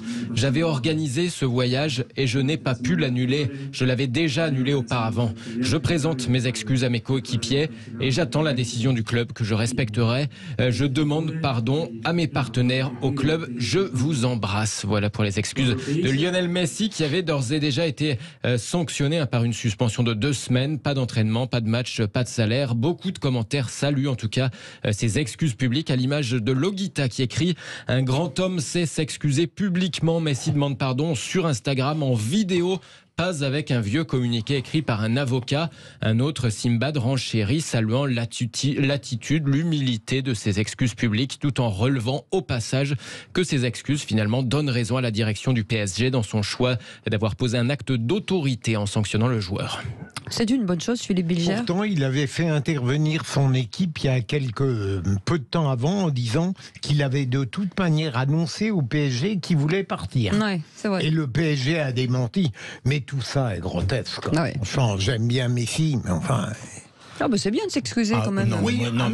Mais franchement, je trouve que le PSG doit faire le ménage entre Messi, Neymar. Excusez-moi, Messi 2 ans qu'il est en France, il parle pas un mot de français. Neymar 6 ans qu'il est en France, il parle pas un mot de français. Moi, quand j'allais en Espagne, il n'y avait pas un footballeur étranger qui répondait pas en espagnol. Non, mais en plus même sur le terrain, il n'est pas du tout au niveau. Messi sur le terrain. Comme Messi, non, mais je parlais des footballeurs. Même les Anglais répondaient en espagnol, des Beckham ou des McManaman. C'est vrai que la règle doit être la même pour tout le monde. C'est vrai. Peu importe le salaire. C'est comme Philippe et moi. Mais bon. Allez, Lionel Messi qui se retrouve aussi en top tendance sur Twitter, mais aussi Neymar. Eh oui, après ces attaques de l'entraîneur, après ces propos de l'entraîneur du PSG qu'on entendait dans le journal de 18h, vous savez, interrogé à propos des rassemblements hostiles de supporters devant chez Neymar. On sait que notre société est devenue folle, incontrôlable. Il faut faire attention, a lancé Christophe Galtier, qui condamne donc ces manifestations de joueurs devant chez Neymar. La vie privée doit rester la vie privée, a aussi lancé l'entraîneur du PSG, qui soutient donc son joueur sur cette affaire. C'est vrai que lui aussi, Galtier, il a quelques soucis peut-être avec son fils adoptif, qui est sur Mediapart, mais qui n'est peut-être pas le site préféré de tous nos amis ici. C'est-à-dire, c'est quoi le problème? Je n'ai pas vu cette info. quelques petites actions, semble-t-il, un peu douteuses. Ah, d'accord, ok, très bien. Et ben vous restez avec nous dans un instant, le tour de table de l'actu. Il n'y a pas d'action du tout. Même douteuse, en ce moment, il n'y a rien. Depuis 3 matchs... Dis donc, non, mais... Si, Neymar, il agit beaucoup devant ses écrans vidéo. Ah oui, non, mais attendez, pas pour danser la samba, ça va être le Jers, il est excellent. Pour driller, c'est plus compliqué. Eh ben voilà, allons-y, allez tous dans un instant. Le tour de table de l'actu des vraies voix avec Philippe Bilger, René Chiche et Virginie Calmels. On est ravis de vous retrouver. À tout de suite. Les vraies voix Sud Radio, 17h-20h, Philippe David, Cécile de Ménibus. Les amis, on est de retour, avec les vraies voix. On est à l'antenne, Philippe Bilger. Non, mais il était en train de flatter Virginie. Non, je dis. Alors que moi, il ne me flatte jamais. Moi, il ne me flatte jamais. Et pour cause, mais. Il ne me flatte jamais. Il me flagelle. Ça n'est pas de la flatterie. Il n'y a pas de flatterie avec Philippe Bilger. Virginie Calmels est avec nous. René Chiche est avec nous. Philippe Bilger est avec nous. Allez, tout de suite, le tour de table de l'actu des vraies voix. Vous regardez les actualités régionales? Tour à tour, Finot. On pourrait faire des choses. On discute jamais business à table. Je crois qu'on a vu le tour des sujets. Il me demande mon avis sur l'actualité. Je suis de Le tour de table de l'actualité. Et on démarre par Philippe Bilger, tous unis dans l'émotion et l'efficacité à l'Assemblée nationale, c'est rassurant. Absolument, je vais faire gagner un peu de temps. Il y a eu un malaise très sérieux d'une fonctionnaire de l'Assemblée nationale. Malaise cardiaque. Voilà, hier soir, un député qui était pompier volontaire, oui. Et un médecin se sont occupés d'elle. L'ensemble des députés ont compati. Alors c'est dérisoire, sauf pour elle, bien sûr, mais ça montre que tout de même, dans une assemblée nationale qui est trop souvent pétaudière, eh bien, il y a des événements où tout à coup on se rassemble. Heureusement, on peut avoir du cœur. C'est ça. Oui, c'est les députés, on va dire qui c'est une médecin, la députée Stéphanie Rist, députée LaREM, enfin Renaissance, et un député Rassemblement National, Julien Rancoul, qui lui est pompier volontaire. Ah, d'accord. La femme a été transportée à l'hôpital. Et les autres étaient... Voilà. Et vous vous souvenez d'ailleurs de la mort quasiment de Michel Crépeau dans l'émission. C'était Philippe Douste-Blazy qui avait essayé de le ranimer. Exactement. Ouais. Non, mais en tout cas, vous avez raison de le souligner parce que. Oui. Non, mais vous avez remarqué, j'étais rapide. Très rapide, tellement rapide que on vous a pas vu arriver. René Chiche, les casseroles des rois de l'humour. Voilà. Alors moi, chaque semaine, j'essaye d'aborder un sujet différent. Des fois, c'est politique, des fois, c'est culture. Et là, oui, je voulais parler de tout ce qui se passe dans le monde des humoristes actuellement. C'est devenu un monde qui me fait pas tellement rire. D'abord, ça a commencé là récemment avec l'affaire Blanche Gardin, là, avec qui a refusé 200 000 € d'Amazon Prime Video pour participer à l'émission LOL qui ressort et qui a dit ensuite qu'il a refusé l'argent parce que Amazon ne payait pas d'impôts par contre et qu'elle ne voulait pas en plus recevoir un cachet aussi important, ce qui ne l'a pas empêché entre parenthèses de toucher un cachet énorme pour sa série qu'elle a fait sur Canal+ de la part de Vincent Bolloré. Là par contre elle l'a pas refusé. Il y a eu aussi récemment l'affaire comparaison, je peux me permettre. Je n'ai pas terminé, Virginie. Non, dans le sens, j'imagine, où il dit que, comme elle dit que c'est indécent de toucher 200 000 €. Elle a dit ça, je parle pas des impôts. Pour une journée de travail. Voilà, c'est dans ce sens-là, j'imagine. Oui, mais une série, c'est pas une journée de travail. Non, mais en fait, ça n'empêche pas. C'est ça que je veux dire aussi, c'est que ça n'empêche pas qu'on lui avait même pas proposé. De quoi? Ouais, ça je sais pas, faut vérifier. Il y a aussi récemment l'affaire Kev Adams, avec l'affaire du film Plush qui devait être autofinancé par de la crypto-monnaie et qui a visiblement fait pchit. Il y avait eu quand même aussi l'affaire Gad Elmaleh, les plagiats de Gad Elmaleh il y a quelques années. On a aussi l'image quand même un peu désastreuse quand même et terrible avec l'affaire Palmade. On a eu l'affaire Dieudonné. Et je trouve qu'actuellement, les humoristes, ça baigne dans un climat un petit peu sordide. Et moi, j'ai quand même un peu la nostalgie des humoristes d'antan qui étaient quand même corrosifs, pertinents, comme Coluche, bien sûr, Desproges, Bedos, mais c'était jamais dans ce climat, oui, un petit peu, là, c'est un climat toujours un peu sordide, avec des affaires qui traînent. Et moi, je trouve que c'est pas l'honneur des humoristes français. Il y avait aussi Tim Seed qui avait un petit peu pété les plombs face en parlant de handicapés. Il y a eu quand même pas mal de choses comme ça. Moi, je suis un peu nostalgique de cette époque, vous voyez, Coluche, ou alors encore mieux, Jean Poiret, etc. Desproges. Voilà, Poiret et Serrault, exactement. Je les ai cités, aussi. Voilà, là, vous vous venez d'en citer un seul sur les deux. Oui, poire et sirop si vous voulez. Voilà, donc c'était un peu... Il est pas sympa, lui, hein. Ouais, Il est pas sympa aujourd'hui, hein. Je sais pas ce qu'il a mangé encore. Parce que vous lui avez mangé son saucisson. Non, je n'ai pas mangé en plus. Je n'ai pas mangé. Allez-y, Virginie. Non, si je puis me permettre, je trouve un peu délicat de mettre tout le monde dans le même sac sous prétexte qu'ils sont humoristes en confondant des histoires qui n'ont rien à voir. Je veux dire, un bon mot, ou vouloir faire un bon mot et tomber à côté pour un humoriste, bon ça. Mais là, c'est pas des bons mots dont je parle. Hein. Non, mais c'est une prise de position, c'est ça que vous voulez dire. Non, mais c'est pas ça. Non, c'est pas des bons mots, c'est des affaires. C'est des affaires. Non, mais j'ai pas terminé. C'est vrai. Plutôt de ne pas faire. Je trouve quand même que Palmade peut pas être mis dans le même panier que Blanche Gardin qui refuse un cachet ou Tim Seed qui fait une parole vraiment malheureuse. Mais non, mais faut pas le prendre sur cet aspect. Vous le critiquez, mais non, faut pas le prendre sur cet aspect. Je vous dis que justement, non, mais c'est très bien. J'adore la critique. Faut pas le prendre sur cet aspect. Justement, ça montre que actuellement, ce monde des humoristes, il y a quand même une zone un peu sordide tout autour d'eux. Je vous dis, l'affaire Dieudonné, l'affaire Gad Elmaleh le plagiat, l'affaire Kev Adams, l'affaire Blanche Gardin comme une affaire qui a d'ailleurs créé des remous entre différents humoristes. Pierre Palmade, excusez-moi, mais il est quand même, pour moi, extrêmement coupable de son comportement. Ah bah, bien sûr. Tout ça, Bigard, allez-y, etc. Oui, c'est un bon débat. Puis-je approuver, Virginie? De toute façon, je suis toujours en train de l'approuver. Le jour où vous m'approuverez... Vous mêlez des choses à des périodes très éloignées. Oui. Non, pas du tout. Pas que vous ne pourriez pas le faire sur d'autres. Non, ce n'est pas si éloigné que ça. On peut parler du monde politique, on va réussir à trouver... Mais attendez, moi je me méfie toujours un peu Virginie, de l'amalgame. Je parle des humoristes, je parle pas des politiques. C'est pas parce qu'il y a 5 humoristes qui ont des affaires qui sont par ailleurs très éloignées les unes des autres. On est en train de parler de choux et de carottes. Si l'affaire Palmade, pardon, pour moi, elle n'est pas comparable à l'affaire de Blanche Gardin sur un cachet. Attendez, vous n'avez pas bien compris. Je vous dis justement qu'avec toutes ces affaires, même si vous me croyez que ce n'est pas une affaire Palmade, mais pour moi l'affaire Palmade est plus qu'une affaire, c'est dramatique. Alors vous êtes d'accord avec moi? Mais non, je suis pas d'accord pour dire que Blanche Gardin, la pauvre, elle est dans la même catégorie que Pierre Palmade. Mais bien sûr que si. Mais non, elle n'est pas dans la même catégorie que Pierre Palmade. Mais non, pardon, excusez-moi. Elle n'est pas dans la... Non, mais pardon. Mais ce qu'elle suscite crée quand même un climat sordide. Oui, mais moi ce qui me gêne un peu, c'est de mélanger des choux et des carottes. C'est-à-dire que pour moi l'affaire Palmade est une affaire gravissime, où en plus beaucoup de gens savaient, pardon, que cet homme... Non, mais il parle d'une atmosphère générale. Exactement.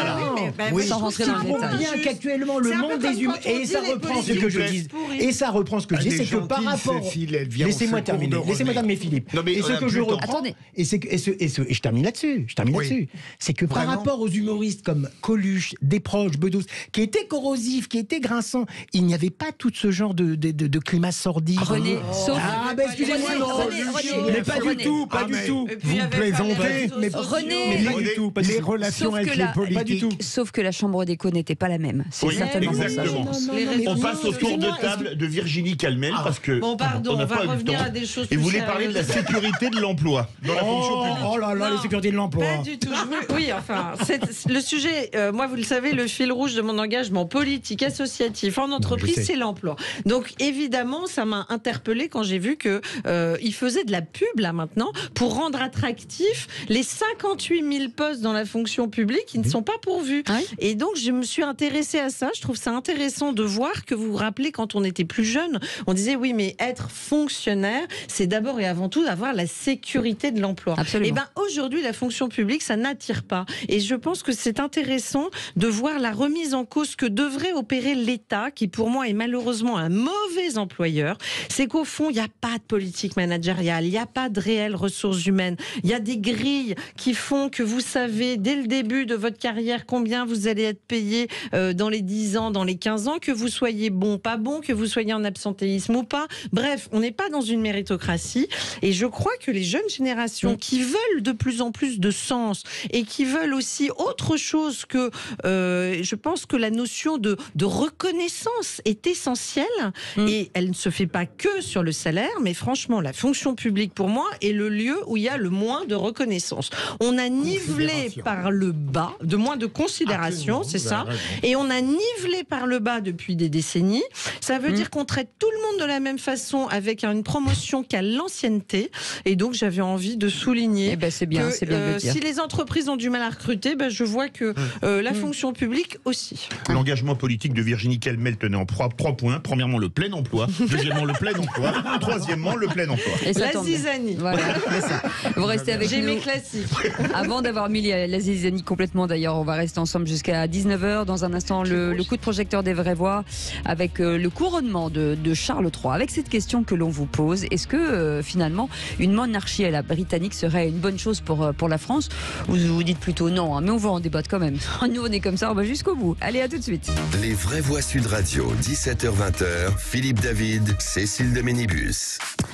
On est dans un petit espace royal. Là, il y a quelque chose, il y a un peu de monarchie dans l'air avec Philippe Bilger qui est avec nous, René Chiche qui est avec nous, directeur des rédactions du groupe Entreprendre Lafond, et puis Virginie Calmel, présidente fondatrice de Futurae, école des métiers de demain dans les industries créatives. Et on vous souhaite la bienvenue, 0826 300 300, pour bien sûr commenter cette actualité. Tout de suite, le coup de projecteur des vraies voix. Les vraies voix Sud Radio, le coup de projecteur des vraies voix.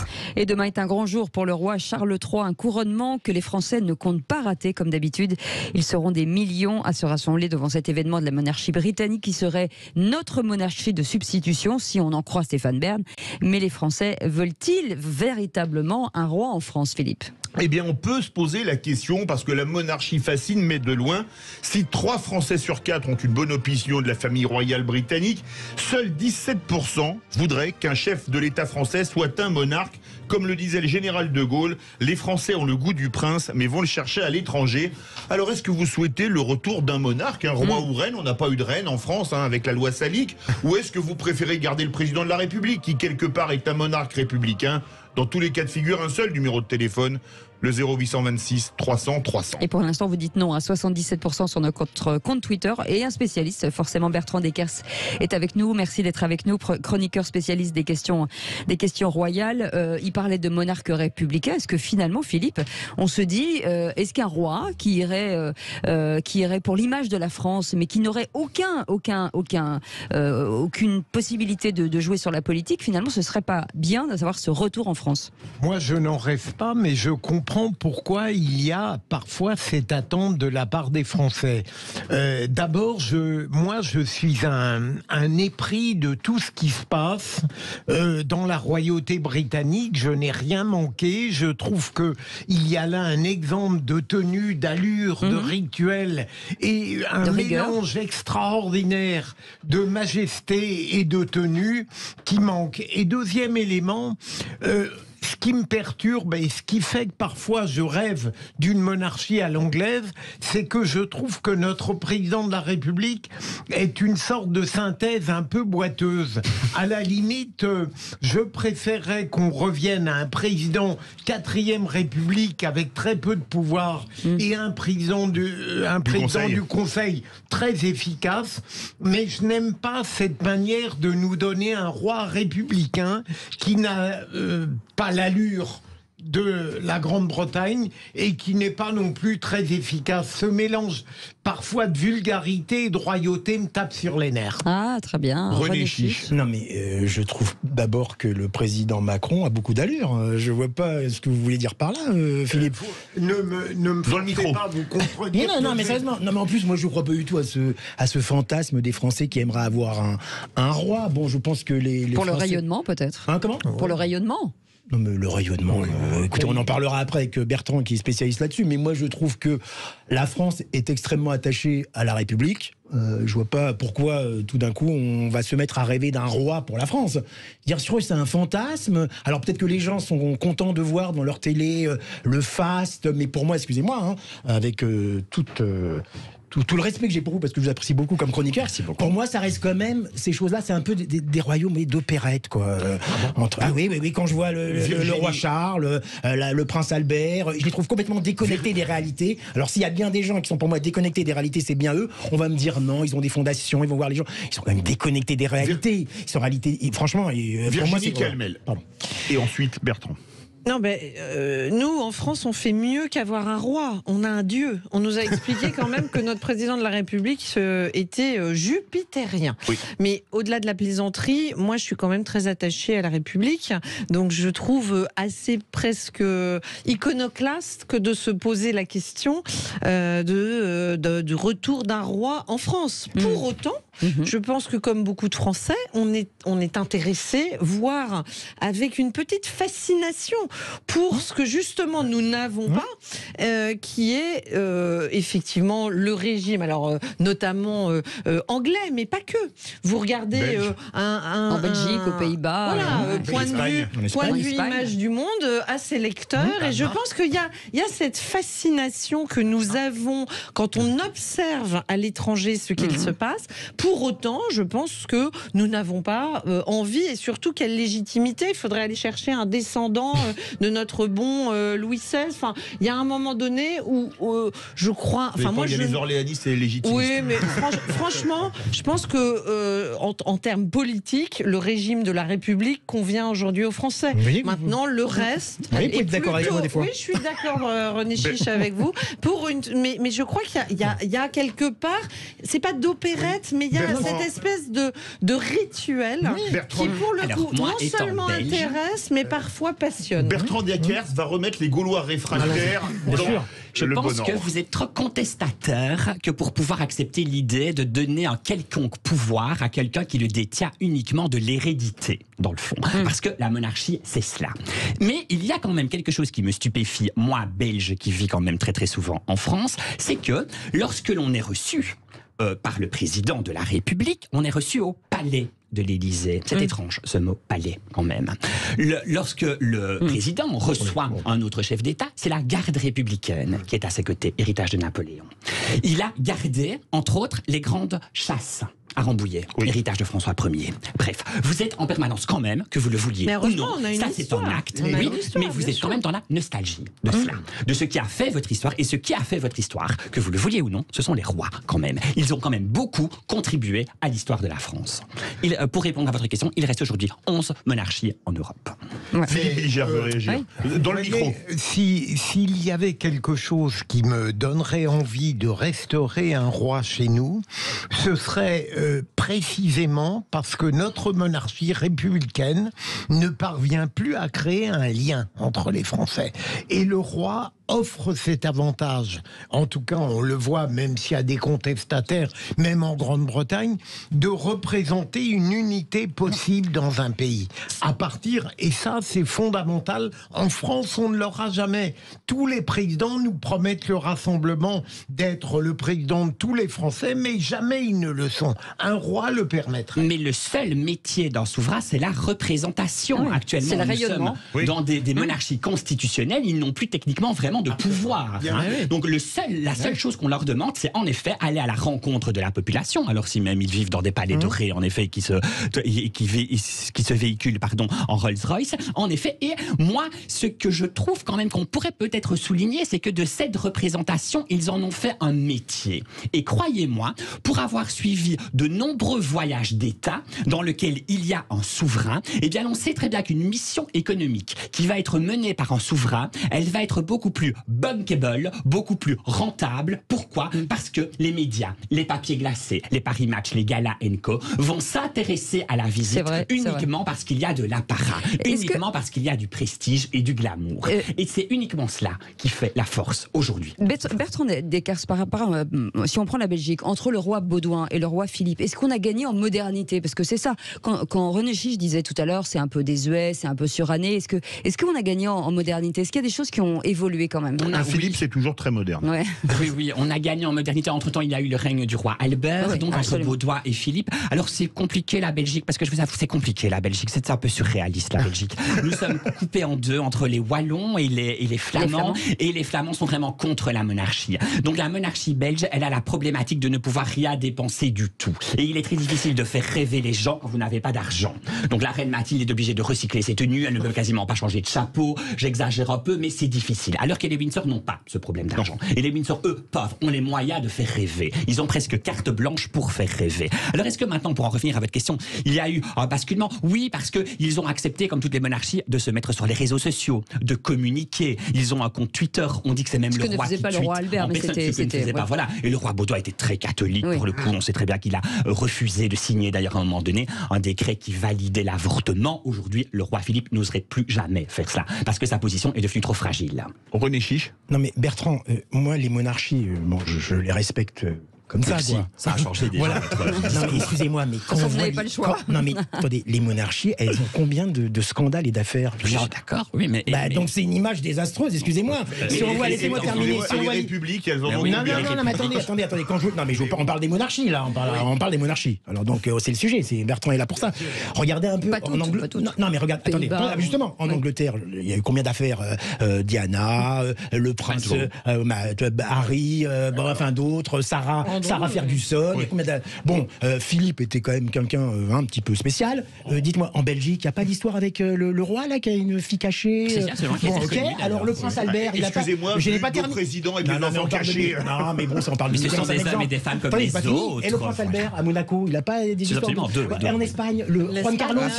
Mais ce sont des images mais désastreuses, je trouve, ces monarques. Pour moi, c'est pour ça que je vois ça comme des soap-opéras, des royaumes d'opérette. Il y a des histoires de tromperie, de coucherie, un peu d'escroquerie. Mais en même temps, je conçois que les gens, et je parle des Français où nous sommes en République, puissent regarder ça comme un spectacle. Effectivement, je rejoins ce que dit Virginie. On regarde ça quand même avec une certaine fascination, entre guillemets. Mais pour moi, excusez-moi, les monarchies, par rapport à notre République, excusez-moi, les monarchies, non seulement sont déconnectées, je parle des monarques qui sont au pouvoir, qui ont les manettes, mais qui en plus se vautrent dans des affaires et des trucs comme ça. Mais moi, je trouve que c'est désastreux pour leur image. Mais je suis d'accord avec vous. Et d'ailleurs, les Windsor, c'est une saga. Windsor, ton univers impitoyable. Vraiment. Et je vous assure que les gens par millions suivent toutes ces histoires que vous racontez là. Mais je voudrais aussi mettre le point sur un autre fait dans la monarchie. Il y a ce côté hérédité. Il y a ce côté on garde une même famille. Il y a ce côté il y a des destins que l'on suit du berceau à la tombe. Et je pense que ça rassure aussi une partie de la population. Il n'y a rien de plus éjectable qu'un président.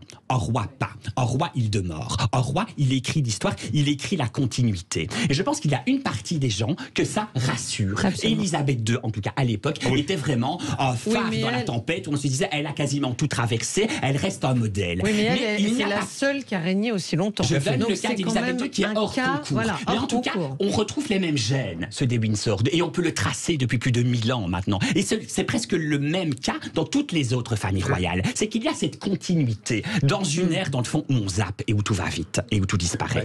Non, mais là, vous remettez en cause les démocraties républicaines. Mais on va au 0826 300.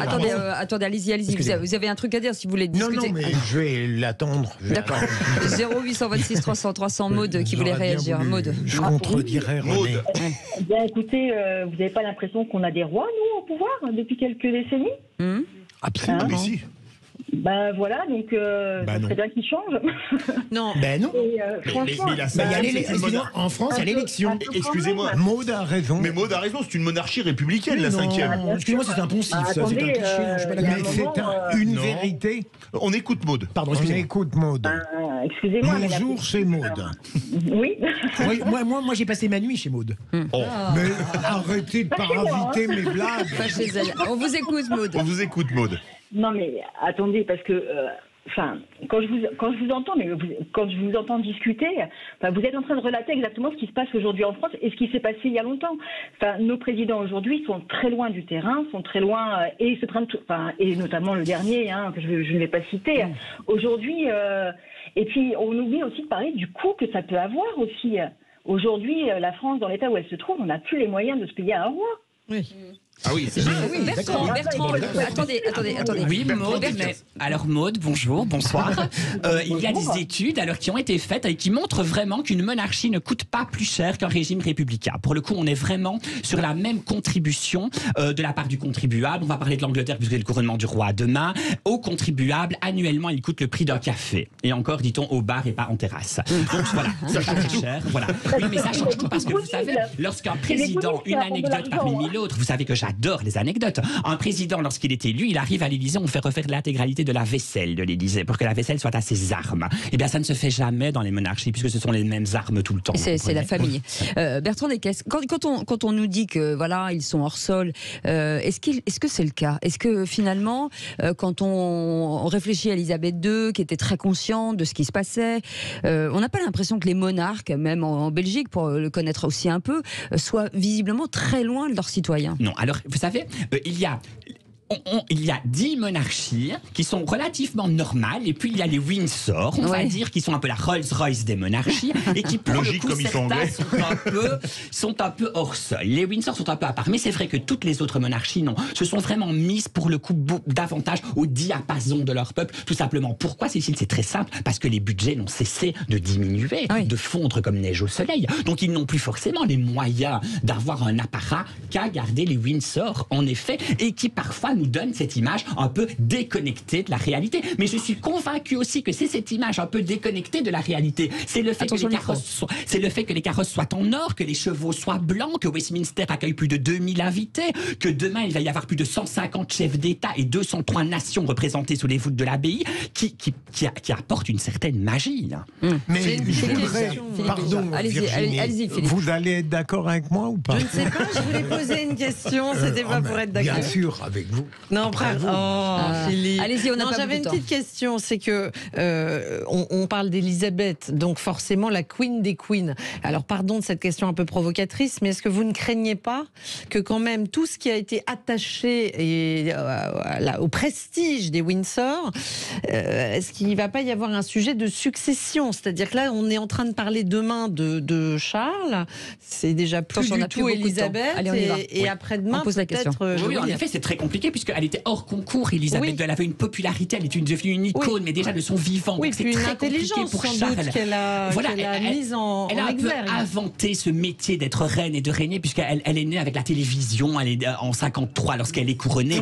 Et c'est très difficile parce qu'elle est née abbée de magie, elle est couronnée qu'elle a 25 ans, elle pénètre sous les voûtes de Westminster avec cette couronne complètement incroyable, cette traîne, cette robe. D'emblée, elle est née abbée de magie. Donc c'est beaucoup plus difficile pour Charles III de s'imposer. Les sondages ne sont pas ultra bons. Il y a 52% de citoyens qui valident le fait que 100 millions de livres sterling ont dû être votés pour ce couronnement, ce qui équivaut à 140 millions. Je voudrais juste dire à quel point Mauda, je trouve sa réflexion très pertinente, parce qu'en réalité, vous avez dit, René, que c'est très différent en France parce qu'il y a l'élection. Mais ce qui frappe les Français, ce qui les déstabilise, c'est précisément qu'on a une élection, mais qu'on a en même temps une monarchie républicaine. Et ça, c'est intolérable pour moi.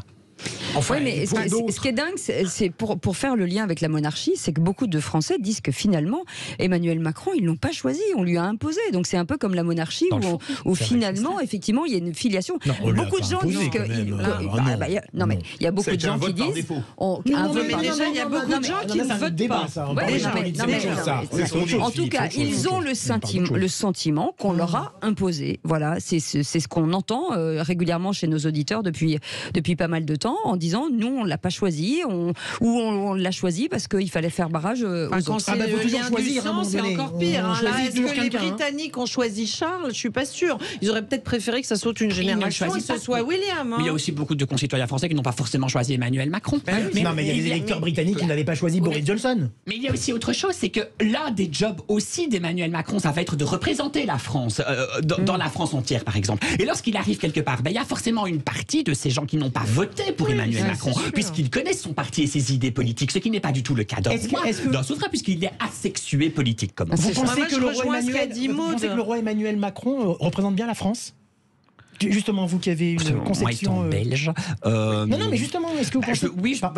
Si on compare par exemple à un certain François Hollande, pour moi, qui représentait, d'un point de vue stature, c'était beaucoup plus catastrophique pour moi, d'un point de vue image, simplement. Je ne suis pas à même de pouvoir vous parler de politique pour le coup, parce que c'est pas du tout la chose. Qui dégage. Non, mais moi, je rejoins Maud quand même. On n'a pas les moyens aujourd'hui. Vous vous rendez compte ce que ce serait à tous égards, mais notamment finance. Mais ça, je suis pas tout à fait sûre quand même quand vous dites ça coûterait la même chose. Vous regardez les études. d'inquiétude, vous verrez. Mais moi, je suis un peu d'accord avec Virginie. Non, j'ai l'impression parce qu'aujourd'hui, nous, on n'est pas une monarchie, donc il faudrait remettre quelqu'un au nom du droit du sang, duquel il y aurait déjà un débat. La présidence, pour le coup. Donc mais voilà, donc ce budget-là. La présidence, si ça vous s'appelle voulez. pas présidence, mais de toute façon. Dans des pays où il y a un monarque, il n'y a pas de président, il y a un premier ministre. Mais les amis, vous en discuterez comme un président. Excusez-moi, vous en discuterez à la cafétéria. On revient dans un instant. Vous restez avec nous parce que là, on a un quiz. Le quiz du couronnement. Le quiz du couronnement. Il va gagner. Mes amis, pour finir cette émission, on s'est dit que voilà, à la veille du couronnement de Charles III, c'est votre idée, qui se déroulera demain. Oui, vous savez, on s'en fout. C'est pas grave. Je la partage avec vous, Philippe David. On s'était dit que un petit quiz sur ce couronnement de Mance, ce serait plutôt pas mal. Et on a gardé Bertrand Deckers, un chroniqueur spécialiste des questions royales. Alors voici, nos amis, le quiz du couronnement de Charles III. Première question.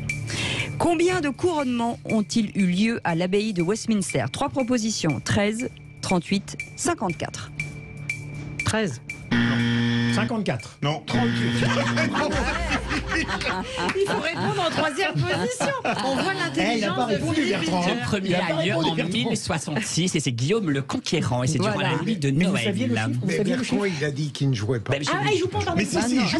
Oui, mais il est gentil. Oui, effectivement. Mais Philippe a gagné quand même. Des points pour Philippe. Il est fort, Philippe. 2 points pour Philippe Bilger. Immédiatement. Allez, on y va. Il nous reste 2 minutes. Seconde question. Qu'est-ce que Charles II a reçu de la reine Elisabeth II lorsqu'elle a été couronnée? 3 propositions. 3 propositions. Une énigmatique lettre scellée, une invitation spéciale peinte à la main, un cheval de la cavalerie des Hohenzollern. Un cheval. Non. La 2 bonnes réponses de Philippe Bilger. Effectivement, une invitation spéciale peinte à la main alors qu'il avait 4 ans à l'époque. En 1953, en effet, c'était des gardes qui jouaient du tambour. Ah bah ça va, on voit que vous êtes bon, on sait que vous êtes bon. De ce carton d'invitation cette année qui est en papier bio d'ailleurs. Ça va Bertrand, on sait que vous êtes bon. Qu'est-ce que la pierre du destin que Charles II fait venir d'Écosse pour son couronnement? Première possibilité, une pierre précieuse pour la couronne écossaise, une pierre légendaire placée sous le trône lors du couronnement anglais, ou la pierre ou l'épée où l'épée du roi Arthur aurait, selon lui, été plantée. C'est la 2. Bonne réponse de René. Et elle pèse 152 kilos. Elle a été rendue à l'Écosse en 1996 et elle est revenue exceptionnellement pour le couronnement. J'allais te dire, pourquoi y aura-t-il 3 couronnes lors de la cérémonie? 3 couronnes pour représenter le royaume d'Angleterre, le royaume d'Écosse et le royaume d'Irlande. 2 couronnes différentes pour le roi et une pour la reine Camilla. Et une couronne pour le roi, une couronne pour Camilla et une pour représenter. Il me semble que c'est la 2. Bonne réponse de René. Ça, je l'avais lu. La couronne de Saint-Édouard et la couronne impériale pour le roi et la couronne de la reine Mary pour Camilla. 4-4. En combien de parties se divise le couronnement? Est-ce que ce sont 3 parties, 6 parties ou 9 parties? 6 parties. Non. 9 parties. 3 bonnes réponses de Philippe Bilger. Il est fort, Philippe. Effectivement. Trop vite, je vais étourdi. 3 parties. Le serment, l'onction et l'intronisation. Il y en a un peu d'autres. Il y aurait aussi la procession, la reconnaissance. Voilà. Allez, dernière question. Vous pouvez égaliser. Quelle partie de la cérémonie ne sera pas diffusée à la télévision? Le serment, l'onction ou l'intronisation? C'est pas le serment? Non. C'est l'onction. Bonne réponse, il l'a dit avant vous. Ça va durer 3 minutes et c'est des mains de l'archevêque de Canterbury qui va recevoir le sacrème, l'huile sacrée qui aurait été remise au XIIe siècle par la Sainte Vierge à Thomas Becket qui était à l'époque archevêque de Canterbury. Et on considère que Dieu descend sur terre pour venir oindre le roi. C'est ce qui ferait désormais, il sera donc lieutenant de Dieu sur terre. Bravo Bertrand. Merci beaucoup Bertrand Deckers. Merci beaucoup d'avoir été avec nous. Merci les amis. Merci Philippe Bilger. Merci Cécile. Merci Virginie Calmels. Merci à vous de nous avoir suivis. Merci à Maud, notre auditrice. Merci aux équipes. Merci Lucille. Merci Aude. Merci Aurore. Merci Justine pour cette semaine encore passée avec vous. On vous souhaite un excellent week-end. On vous laisse Philippe David avec le sport. Du sport. On va parler football. On va partir à Naples pour le premier titre du Napoli depuis 33 ans. Et ensuite, on parlera de la journée de Ligue 1 avec notamment un Lens-Marseille énorme. On sera en compagnie de Laurent Jaoui, rédacteur en chef de Prime Video. À lundi, salut.